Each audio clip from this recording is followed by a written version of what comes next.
Hello students.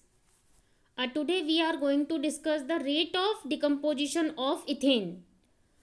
MSc previous का important ये topic है जिसमें कि कई समय तक एक कंट्रोवर्सी ये चलती रही थी कि इथेन के डिकम्पोजिशन की रेट हम कैलकुलेट कैसे करें. Actually initially the order with respect to ethane was indicated unity. ये जब हम कैलकुलेट करते हैं ना प्रैक्टिकली तो फर्स्ट ऑर्डर रिएक्शन हमको दिखाई दे रही थी, लेकिन इसके लिए कई समय तक प्रोबेबल मैकेनिज्म्स दी गई तो कैलकुलेशन से ये हाफ ऑर्डर हमको मिल रही थी. So later on Rice and Herzfeld objected this proposal. उन्होंने बोला कि नहीं ऐसा नहीं है और ये ऑर्डर हाफ ऑर्डर ही होगी. तो कई समय तक अगेन ये प्रॉब्लम चलती रही with respect to ethane what is the rate of the reaction, and for the longer period ये प्रॉब्लम हमको सॉल्व नहीं हुई.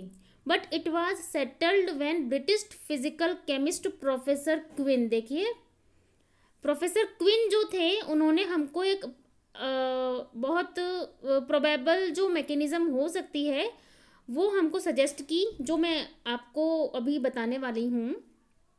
और वो बहुत कुछ एग्रीमेंट में थी विद एक्सपेरिमेंटल ऑब्जर्वेशन. और ये जो स्टेप्स अपने पास प्रेजेंट हैं ये सारी, ये अपने को इन प्रोफेसर क्विन ने जो सेलेक्ट की हैं इम्पोर्टेंट जो स्टेप्स हो सकती हैं वो हमारे सामने ये मैकेनिज़म्स हैं. तो आप नोट कर लीजिए, मैं आपके सामने ये मैकेनिज़म्स बोलती जा रही हूँ, आप नोट करते जाइए. देखिए स्टेप्स बहुत सारी थी बिकॉज जब भी हम एल्केन्स का डिकम्पोजिशन करते हैं हमें पता है उसमें प्रोबेबली बहुत सारे साइड प्रोडक्ट्स बनते हैं, और जब ज़्यादा साइड प्रोडक्ट बनते हैं तो कोई बहुत ज़्यादा मेजर और माइनर प्रोडक्ट नहीं बनता और ऑलमोस्ट इक्वल कंसंट्रेशंस में प्रोडक्ट हमको मिलते हैं. बट इस रिएक्शन में जो प्रोडक्ट देखिए आपको मिल रहे हैं ना, कौन कौन से मिल रहे हैं. एक तो आपको मीथेन दिख रहा है, एक आपको इथीन दिख रहा है, एक आपको हाइड्रोजन दिख रहा है और एक ब्यूटेन दिख रहा है. आप देखिए बाकी सब तो चलो इंटरमीडिएट्स हैं.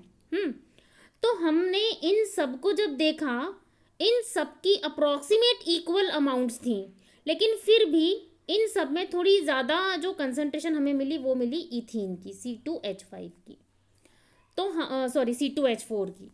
तो हम क्या कर सकते हैं, हमें पता है कि जब हम किसी रिएक्शन की रेट निकालते हैं तो it is more convenient to express the rate of reaction in terms of rate of formation of the product, है ना, in spite of rate of decomposition of reactant. But यहाँ पर क्योंकि इथेन बहुत सारे प्रोडक्ट्स में हमको डिवाइड होता हुआ दिख रहा है, इसलिए हम किसी एक को मेजर प्रोडक्ट नहीं बोल पाते हैं. तो that's why it is known as rate of decomposition of ethane. और जब हम इसको कैलकुलेट करना चाह रहे हैं तो हमने जो थोड़ी बहुत ज़्यादा कंसंट्रेशन मिल रही है हमने उसको विद रिस्पेक्ट टू इथीन निकाला, लेकिन इथीन के रिस्पेक्ट में जो ऑर्डर हमें मिल रही है वो सिर्फ इथीन के बनने की रेट है, ना कि इथेन के डिकम्पोजिशन की रेट. तो जो प्रॉब्लम हमारी चली आ रही थी ना, क्या थी कि इथेन का डिकम्पोजिशन फर्स्ट ऑर्डर होता है, लेकिन जब कैलकुलेशन करी जा रही है तो वो हाफ ऑर्डर आ रहा है, क्योंकि वो हाफ ऑर्डर तो इथीन के रिस्पेक्ट में है, बाकी का हाफ मॉलिक्यूल इथेन का बाकी के साइड प्रोडक्ट्स को बनाने में कंज्यूम हो जाता है. This is the main concept. तो ये हमको बच्चों दिमाग में रखते हुए ये साइंटिस्ट प्रोफेसर क्विन ने हमको मैकेनिज्म दी है. आप बहुत ध्यान से देखिए, फर्स्ट स्टेप है जिसमें कि इथेन का डिकम्पोजिशन हो रहा है मिथाइल फ्री रेडिकल्स में. फिर सेकेंड स्टेप है जिसमें कि ये अनादर इथेन मॉलिक्यूल से कोलाइड करके मीथेन बना रहा है, और इथाइल फ्री रेडिकल, ये दोनों इस चेन को इनिशिएट करने की स्टेप्स हैं. इसके बाद में थर्ड स्टेप में ये जो इथाइल फ्री रेडिकल बना है ये हमको इथीन बना के दे रहा है और हाइड्रोजन फ्री रेडिकल बना रहा है. अब यहाँ पर हमने क्यों इथीन को एक तो थोड़ा सा ज़्यादा मेजर प्रोडक्ट कहा है, क्योंकि जब इन सारी स्टेप्स को हम देखते हैं, ऑब्जर्वेशन हम इनका करते हैं, तो ये इन सब पांचों स्टेप्स में थोड़ी स्लोअर स्टेप भी है. इसका मतलब कि ये रेट डिटरमाइनिंग स्टेप है, तो इन सब बाकी प्रोडक्ट से थोड़ा सा ज़्यादा अमाउंट इसका हमको मिलता है. तो देखिए मैंने आपको ये मेंशन किया है कि this is the slow step. फिर जो हाइड्रोजन फ्री रेडिकल है ये अनादर इथेन से कोलाइड कर रहा है, अगेन इथाइल फ्री रेडिकल बना के और हाइड्रोजन गैस हमको इवॉल्व करके दे रहा है। तो यहाँ पर आप देखो मेन प्रोडक्ट जो है वो इथाइल जो फ्री रेडिकल हमको बना के दे रहा है सेकंड से थर्ड में, अगेन वो बन रहा है फोर्थ स्टेप में। यानी कि चेन को आगे बढ़ाने के लिए ये third and fourth step important है। एक तो हाइड्रोजन फ्री रेडिकल से इथाइल बन रहा है, फिर इथाइल हमको अगेन इथीन बना के दे रहा है, इसलिए ये दोनों चेन प्रोपेगेशन स्टेप में आते हैं। और लास्ट स्टेप में अगर इथाइल फ्री रेडिकल ही आपस में रिकम्बाइन हो जाए तो चेन आगे नहीं बढ़ेगी और ब्यूटेन बन जाएगा। This is the chain termination step. तो दीज आर दी स्टेप्स और इनके सबके rate constants K1, K2, K3, K4 and K5 हैं। अब हम इसकी जब रेट दिखाएंगे तो हमें पता है कि कैलकुलेशन हम करते हैं rate of formation of the product, ना कि rate of decomposition of the reactant, क्योंकि इट इज़ मोर कन्वीनियंट कि हम ये कैलकुलेट करें इसके कंपैरिजन में। और ये अभी हमारे पास है इथीन। तो नेक्स्ट जो मैं आपको अभी इसकी रेट निकालूंगी वो हम किसके रेट के रिस्पेक्ट में निकालेंगे, पहले इथीन के रिस्पेक्ट में। देखिए अब अपन इसकी रेट ऑफ रिएक्शन अगर दिखाते हैं तो हमें पता है रेट ऑफ रिएक्शन होती है कि जिस भी स्टेप में हमको प्रोडक्ट मिल रहा है उस स्टेप का rate constant into concentration of जो भी रिएक्टेंट हमने लिया है, उस रिएक्टेंट की कंसंट्रेशन जो उसमें कंज्यूम हो रहा है, raise to the power number of molecule. तो हमारे पास यहाँ पर प्रोडक्ट हमारे पास क्या है, इथीन। तो हम इस पूरी मैकेनिज्म को देखें तो इथीन वाली स्टेप में आप देख सकते हैं कि थर्ड स्टेप में ये बनता है और वहाँ पर इथाइल फ्री रेडिकल कंज्यूम हो रहा है। तो रेट को हम दिखाएंगे dP/dt, मतलब पी प्रोडक्ट क्या है, इथीन। तो इथीन के बनने की रेट को लिखेंगे हम dC2H4/dt इक्वल्स टू उसका रेट कांस्टेंट है K3। तो K3 हमने लिख दिया। और उस स्टेप में रिएक्टेंट कौन सा है जिससे ये इथीन बन रहा है, this is ethyl free radical. तो this is the rate of formation of ethene, equation number 1। अब क्योंकि इसकी रेट हमारी इंटरमीडिएट की कंसंट्रेशन पे डिपेंड कर रही है, तो हमें ये पता है कि इंटरमीडिएट की concentration after the passage of time change नहीं होती, वो रहती है कांस्टेंट।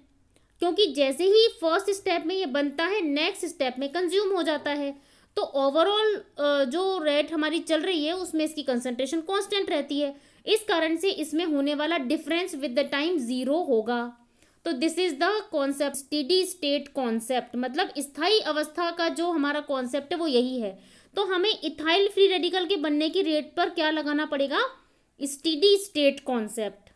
ठीक है, अब इसको लगाने के लिए हमारे पास जो भी इंटरमीडिएट्स हैं वो देखिए, दूसरा कौन सा है, हमें पता है जितने भी इंटरमीडिएट इसमें काम आ रहे हैं। तो एक तो हम लगाएंगे हाइड्रोजन फ्री रेडिकल पर। हमें ये ध्यान रखना है कि जिस स्टेप में हम हाइड्रोजन फ्री रेडिकल की बात कर रहे हैं तो जहाँ पर ये एज ए प्रोडक्ट काम आ रहा है उसकी रेट तो हमें दिखानी है पॉजिटिव, और जहाँ पर ये एज ए रिएक्टेंट काम आएगा उसकी रेट हम दिखाएंगे नेगेटिव, है ना। तो वो क्लासिकल रेट लॉ ही हमको अप्लाई करने हैं। तो देखो हाइड्रोजन फ्री रेडिकल हमारा थर्ड स्टेप में बनता है तो पॉजिटिव है ये rate, plus K3 × C2H5 ethyl radical, और फोर्थ स्टेप में ये कंज्यूम हो रहा है तो माइनस का रेट है, माइनस K4 उसका रेट कांस्टेंट, और कंसंट्रेशन में रिएक्टेंट्स हैं इथेन और हाइड्रोजन फ्री रेडिकल। अब DH/dt क्या होना चाहिए, 0। तो ये पूरी इक्वेशन भी इक्वल्स टू 0 है। ठीक है, क्लियर है बच्चों। तो बिल्कुल इसी तरीके से हमें नेक्स्ट इंटरमीडिएट कौन सा, मिथाइल फ्री रेडिकल पे भी लगाना है ना। तो देखिए नेक्स्ट हमारा फ्री रेडिकल है मिथाइल फ्री रेडिकल और दूसरा है हमारा इथाइल फ्री रेडिकल। तो हमने क्या किया है, इथाइल और मिथाइल फ्री रेडिकल के ऊपर भी स्टेडी स्टेट कॉन्सेप्ट लगाया है। तो मिथाइल फ्री रेडिकल हमारा बनता है फर्स्ट स्टेप में। अब देखिए एक मिथाइल रेडिकल के बनने के लिए K1 रेट है और हमारे पास उस स्टेप में बन रहे हैं 2 मिथाइल फ्री रेडिकल, तो हमारे उसकी रेट क्या हो जाएगी, ट्वाइस, 2 हमने इसमें आगे लगा दिया है और ये प्रोडक्ट की तरह बन रहे हैं इसलिए वो रेट हो गई है पॉजिटिव। ठीक है, तो इसकी रेट हो गई हमारी प्लस K1 और उसमें रिएक्टेंट है C2H6। फिर ये सेकेंड स्टेप में डिकम्पोज हो रहा है तो -K2 और C2H6 इथेन और मिथाइल फ्री रेडिकल बनने की रेट हो गई 0। और हमारा नेक्स्ट जो फ्री रेडिकल है that is ethyl free radical, ये हमारा सेकेंड स्टेप में बन रहा है और ये है कंसंट्रेशन ऑफ रिएक्टेंट्स। फिर थर्ड स्टेप में डिकम्पोज हो रहा है तो माइनस में रेट है और इथाइल फ्री रेडिकल की कंसंट्रेशन। फोर्थ में ये बन रहा है +K4 और दोनों में रिएक्टेंट्स जो हैं। और फिफ्थ स्टेप में अगेन इथाइल जो फ्री रेडिकल है वो 2 इथाइल फ्री रेडिकल्स कंबाइन हो रहे हैं, तो रेट ट्वाइस टाइम्स ही ये रिड्यूस होगी। तो -2 हमने लगा दिया और K5 इंटू C2H5 और उसमें 2 मॉलिक्यूल है तो पावर में स्क्वायर हो जाएगा। तो ये हो गया हमारा स्टेडी स्टेट के अकॉर्डिंग इन दोनों की बनने की रेट 0, तो दोनों इक्वेशंस इक्वल्स टू 0 होंगी। ठीक है ना। तो हमारे को इन सब फ्री रेडिकल्स की रेट को अगर हम ऐड कर दें तो हैं सारे ही इंटरमीडिएट्स, तो ये सारी इक्वेशन सेकंड, थर्ड और फोर्थ को ऐड करने पर भी इक्वल क्या आएगा, 0 होगा।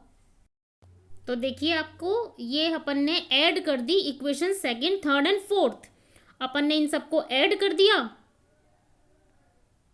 तो अब मैं जरा थोड़ा सा कलर चेंज कर दूं आप लोगों के लिए, ब्लैक कलर से ही मैंने लिखा हुआ है। तो देखिए हमने इन तीनों को ऐड कर दिया इक्वेशंस को, तो ऐड करने पर भी इक्वल्स टू ये 0 है और जो अपोजिट और इक्वल रेट से हमने उनको कैंसिल आउट किया हुआ है। ठीक है, कैंसिल आउट करने पर जो बचा हमारे पास वो है फर्स्ट स्टेप, जिसमें कि ये हमारा +2K1 C2H6 और -2K5 C2H5 whole square, again equals to ये 0 ही रहेगा। और इनको हमने सॉल्व किया तो इनको कैंसिल आउट आप कर देंगे। तो इससे हमको क्या निकालना था, एक्चुअली इथेन के डिकम्पोजिशन में हमने इथीन को मेन प्रोडक्ट मानते हुए निकाली है रिएक्शन, तो उसमें रेट आई थी हमारे पास K3 इंटू C2H5, है ना। तो इस C2H5 की कंसंट्रेशन को निकालना है तो हम इस इक्वेशन से इसी की रेट निकालेंगे, यानी C2H5 की ही हमको कंसंट्रेशंस कैलकुलेट करनी है। ये देखिए, ये हमने आपके लिए C2H5 की रेट्स को कैलकुलेट किया। आपके लिए थोड़ा सा मैं क्लियर कर दूं, आपको दिखाई देंगी इक्वेशंस। तो आप देखिए C2H5 की कंसंट्रेशन हम सॉल्व करेंगे तो K1/K5 की पावर हाफ और इथेन मॉलिक्यूल की पावर हाफ। तो हमने इसको इक्वेशन 1 में K3 के साथ क्या था हमारे पास, K3 into C2H5 free radical था, तो ये C2H5 की कंसंट्रेशन इक्वेशन 5th से हमने रख दी फर्स्ट इक्वेशन में। तो यहाँ ये जो हम देख पा रहे हैं, यहाँ अधिकतर स्टूडेंट्स कंफ्यूज रहते हैं। देखिए ये जो हमारे पास इथेन, क्योंकि ये तो कांस्टेंट हैं, K3 K1 K5, इनको सॉल्व करेंगे तो अनदर कांस्टेंट हमें K मिलेगा, नो प्रॉब्लम। लेकिन जो इथेन मॉलिक्यूल है उसकी पावर है हाफ, तो this is not the half order reaction. कौन सी, rate of decomposition of ethane, क्योंकि ये जो हाफ ऑर्डर रिएक्शन आई है ये विद रिस्पेक्ट टू इथीन आई है। जो हमने प्रोडक्ट इथीन के लिए निकाली है उसके लिए हाफ मॉलिक्यूल है, लेकिन इथेन का डिकम्पोजिशन अगर हमें दिखाना है तो हमें पता है कि पूरा इथेन का मॉलिक्यूल पूरा कंज्यूम हुआ है, हाफ मॉलिक्यूल नहीं कंज्यूम हुआ है। तो आधा मॉलिक्यूल तो हमारा काम आ रहा है इथीन के बनाने में, तो हाफ मॉलिक्यूल किस में काम आ रहा था, हमारा हाफ मॉलिक्यूल काम आ रहा है हमारा अदर जो प्रोडक्ट्स बन रहे थे, जिसमें कि हाइड्रोजन गैस भी है, मीथेन गैस भी है, और क्या थी हमारी, ब्यूटेन। तो अगर हम जो इतने सालों तक इसकी कंट्रोवर्सी चलती रही कि मैकेनिज्म हमारी सेलेक्ट नहीं हो रही थी, मैकेनिज्म के थ्रू हाफ ऑर्डर निकाल पा रहे थे लेकिन प्रैक्टिकली वो फर्स्ट ऑर्डर चल रही, क्यों, क्योंकि हाफ ऑर्डर तो है विद रिस्पेक्ट टू इथीन और बाकी का हाफ मोल हमारा कहाँ काम आ गया, हाइड्रोजन गैस, मीथेन गैस और ब्यूटेन को बनाने में। तो हम क्या करेंगे, जब इसका कॉन्सेप्ट देंगे तो हमें क्या देना पड़ेगा कि ये अगर इथीन के फॉर्मेशन की रेट होती तब तो ये ठीक है, लेकिन हम क्या निकालना चाह रहे हैं, डिकम्पोजिशन ऑफ इथेन की रेट। तो उसके लिए क्या करना पड़ेगा हमको, देखिए आप, ये देखिए मैंने आपको यहाँ पे मेंशन करके दिया है कि formation of ethene is half order reaction but decomposition of ethane is first order, as remaining order is with respect to the whole decomposition of ethane. When decomposition is calculated then third step is not unimolecular here, यहाँ पे third step जो है unimolecular नहीं होगी reaction, क्योंकि third step में केवल ethane से इथीन नहीं बन रहा है, वहां पर थर्ड स्टेप स्लो क्यों है, क्योंकि हाफ मोल अनदर प्रोडक्ट बनाने में भी वहीं पर कंज्यूम हो रहा है। तो reaction rate is half order with respect to ethene formation only and half order with respect to methane, hydrogen and butane formation. तो thus as a whole ethane का डिकम्पोजिशन अगर हम दिखाना चाहते हैं तो हमें सब कुछ ऐड करना पड़ेगा। देखो ये सारे मेजर प्रोडक्ट्स हैं ऑलमोस्ट, तो इसके रिस्पेक्ट में हाफ है, बाकी सबका हाफ है, तो हम इसको ऐड कर देंगे। तो देखिए हम क्या दिखा देंगे इसके अंदर, कंक्लूजन हमारा क्या निकलेगा इसका, मैं आपको क्लियर कर दूं इसका। ये देखिए कंक्लूजन क्या है कि अगर ये इक्वेशन हमारे पास है तो मैंने दिखाया है प्लस C2H4/dt है ना, ये जो इसके बनने की, ये तो बिल्कुल ठीक है, लेकिन बट माइनस DC2H6, मतलब इसके डिकम्पोजिशन के लिए अगर हमें दिखाना हो तो हम क्या कर देंगे, वो रेट कांस्टेंट हमारे पास है K3 इंटू K1/K5 हाफ, और C2H6 हाफ तो है ही, लेकिन हाफ मॉलिक्यूल हमने और ऐड कर दिया, ठीक है। तो माइनस DC2H6/dt इक्वल्स टू ये क्या हो जाएगा रेट, बाकी तो कांस्टेंट है K, और ये दोनों पावर्स हमारी ऐड हो जाएंगी तो आ जाएगा पावर 1। तो ये जो वैल्यू हमारी थी ये एक्सपेरिमेंटल वैल्यू से मैच कर रही थी, जो कि प्रोफेसर क्विन ने हमको सजेस्ट करके दी है। तो ये एक्सेप्टेड मैकेनिज्म है और यही जो है वो अभी मान्य है। तो बच्चों आपको अगर ये मेरा वीडियो पसंद आया हो तो आप इसको लाइक ज़रूर कीजिए और सब्सक्राइब भी इसको ज़रूर कीजिए, क्योंकि सब्सक्राइब होने पर मैं आपको लाइव क्लासेस भी दे पाऊँगी। थैंक यू सो मच बच्चों।